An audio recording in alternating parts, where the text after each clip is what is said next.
Hey everybody, so it's Wednesday, kind of morning time for me, and I'm doing my town hall recap. I know this is kind of a day late, but after my live stream yesterday, I got kind of busy doing stuff around the house and couldn't make the video. So let's go ahead and get into the town hall recap.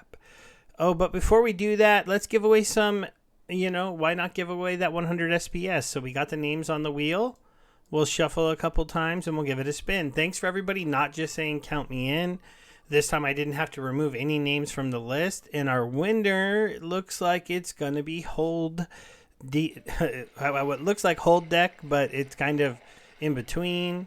We'll close that off and we'll go to the post. We'll search really quick Hold just to make sure I got his name right. Yes, it is Hold Deck 2. We'll go into the game. We'll skip this battle. Yay, Gold Steve 1. We'll get the regular account in. Sorry, I should have done this before, but I don't want to miss out that live spin on the video, so let's go ahead and keep here. We're not giving away DEC anymore. We're giving away SPS. Let's go ahead and transfer. Hold deck 100. Hopefully that helps you out a little bit. If nothing else, it's a little bonus to what you normally earn in the game, right? Okay, Town Hall. So the Town Hall on Monday was at 5 p.m., and it started off with our buddy Ali. Now, Ali is from Blockchain Founders Fund. They were one of the original investors into Splinterlands. He's been around a long time. He seems like a pretty reasonable guy. He came and he spoke to us, and he did change his vote against voting against the DAO.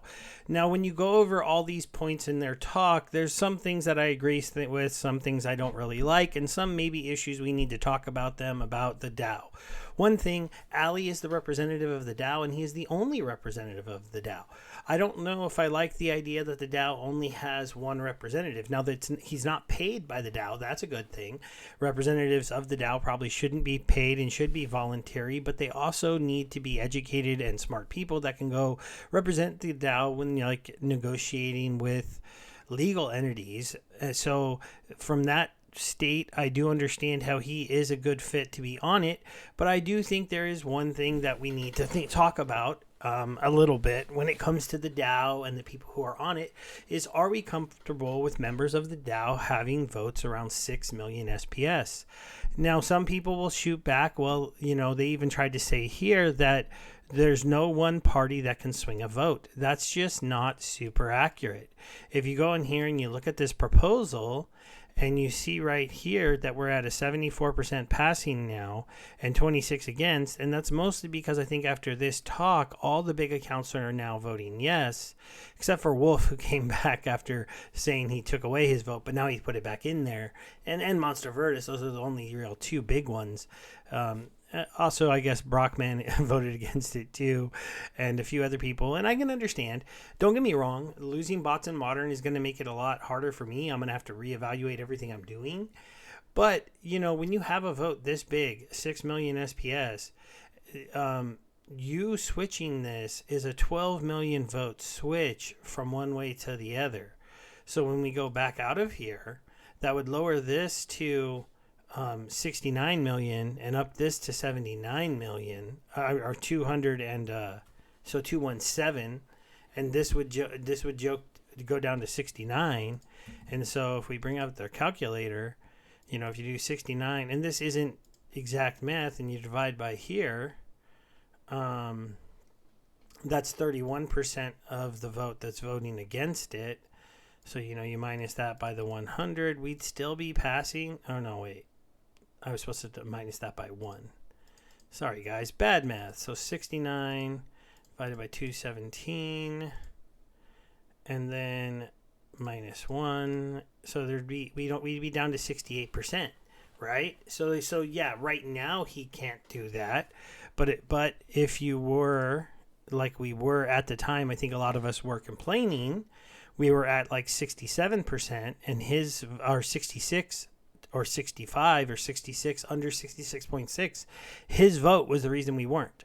Now, you could argue that there were a couple other people that their votes weren't either, but those people are not members of the DAO. And so the question is, should the people who are in the DAO be able to vote on DAO proposals? They are the leadership and the face of the DAO. should they also be able to vote on DAO proposals? It's an interesting situation, and I don't know the answer. Personally, I feel a little bit like maybe they shouldn't be able to. Then also, I feel a little bit like, well, it's his SPS that's owned by the the fund that he is running, and theoretically, if he has the right to vote from everyone who's invested in that fund, and I don't know anything about that fund, it could just be him. And he could just have it set up as a fund for legal reasons. So if it's just him and that's his SPS, he should get to vote. But once he accepts a role as the face of the DAO, should he still be voting? Should he be voting with such a giant stake? And should he possibly be the deciding vote in some of the major votes that are going to come up in the future? Like, what if we wanted to vote that we would like there to be 3 members of the leadership DAO and it be kind of a little council instead of just him, and he shot that down? Well, that looks a little bit weird because we're affecting his role. So these are some of the questions that I still have in my mind. They basically said a lot during this whole discussion that on some of the more dicey questions, like can the DAO nominate new people? Can the DAO remove him? There's all these legal questions and like lawyer things. And so it'd be like crazy. Like if I did a community proposal to remove him from the board because I don't feel that he should be on should be the leader of the DAO while he has a 6 million SPS vote, they don't even know if the DAO could do that. They're like, and he's the representative of the DAO, and so like I'm asking the DAO to remove their own representative, and he might just be like, "No, I'm not going to remove myself." So it's kind of a strange thing. You guys can maybe give me a little feedback. I mean, Ollie seems like a nice enough person. He changed his vote, but it doesn't change the fact that like, I don't know. How do people feel about somebody in that position having such a major vote and using it? I know I never complained about it before. People will say you didn't bring this up in the past. Well, I didn't know he was Blockchain Founders Fund until just a couple AMAs ago. I didn't even know he was the representative of the DAO. And even when they introduced him as the representative of the DAO, I didn't realize he was the only representative of the DAO until this town hall. So those are some of the things that I thought were kind of interesting. In the end, they talked about basically the reason why a lot of people are starting to support the bot proposal is because they want to just try it out. And they're going to try it out in Modern, where most of the botting is happening right now because it's cheapest to bot accounts in Modern. And then we're going to see how it works. Investigator had the big release on Tuesday. We had Zuriel come out. We'll go take a look at the end of the video how the Zuriel mint's going. I did my live stream yesterday. I minted 25. As per my luck when it comes to things like this, promo mints don't like me, and I only got 1 gold foil out of the 25 I minted, only the guarantee. So no extra luck for me there. At the same time, it was kind of fun, and I sold a couple of them for $40. And 50 cents when I saw that reversal because it dipped under 40 and it came back up to 40. And then I have enough left now to have 2 max copies of it, and I still have the gold foil. I put it up for sale, but nobody grabbed it, and I haven't checked the market, so we can do that at the end of the video. The gameplay updates, we are getting a new rule set, but I actually haven't seen this rule set come up, and I did do a decent amount of playing yesterday when I got Zuriel. So I don't know when this is going to come out. I heard Aftersound in his video ask, does the rebirth rule set lower the value of a Rooney? And I don't think so, because Roonies always have rebirth, and that's a special thing for them, whereas this just makes it so everybody has rebirth. Like, does a poison monster get a lot less value because there's a poison rule set, or any other rule set cause people to lose value? I don't think so. So, if he happens to see this. They did do some general other updates, like the way active Rooney images is tracked has been updated to allow, persistent across different devices and accounts. So that's pretty cool. They made some changes to how the market information works. They fixed some minor UI issues with currency. You can read through these. There wasn't anything like really amazing here. The big thing that was added into the game this week was the new rule set and the stuff for the Zuriel card being released. Weirdbeard came on. He did what Weirdbeard does and basically reminds us that they're going to add a lot to this game, but after Land comes out. He did say that the company should be planning for what they're going to be doing after 1.5, and then we should be able to get a nice big update to the roadmap, where they're at, and what they're really going to focus on for the second half of this year. Nifty Arcades, he did tout had a ghost card tournament, the Harbinger Open, and 300 people signed up. That's not bad. Our tournament scene is still pretty bad, and I really just think because as much as you might say to people like, come play in a ghost card tournament, you'll be able to get all the cards and it'll be really fun for you. We still know that bots exist in here. We still know that I'm probably going to have a tough time playing with cards that I don't normally have. You try it once or twice, you don't do well, you get beat up, and you just don't go play again, because a lot of people are here to earn, and anytime they have to pay money to get into any kind of event, even if it's a couple DEC or 5 SPS, if they don't win anything back, they just feel like it was a waste of time. And I don't know how to fix that. I don't know how to make tournaments very good. I started playing them again. It's frustrating. You can tell people are running bots in them. You can just tell. There's the obvious bot lineups for certain rule sets, and they're there. Or the bots have just taught everybody how to play that way. So it is frustrating. And then he did talk a little bit about Zuriel being a dual splinter card and how that's a new direction for the game and just gameplay. In this next set with Rebellion, if we get more dual mana cards, dual mana summoners, the game is going to look very different than it used to. And that's kind of nice. They're keeping things fresh and thinking things kind of fun. Cryptomancer came out, and it's always fun to listen to him speak. So this is a section you might want to listen to. But he basically talked about he has been tasked now with doing the new guild updates.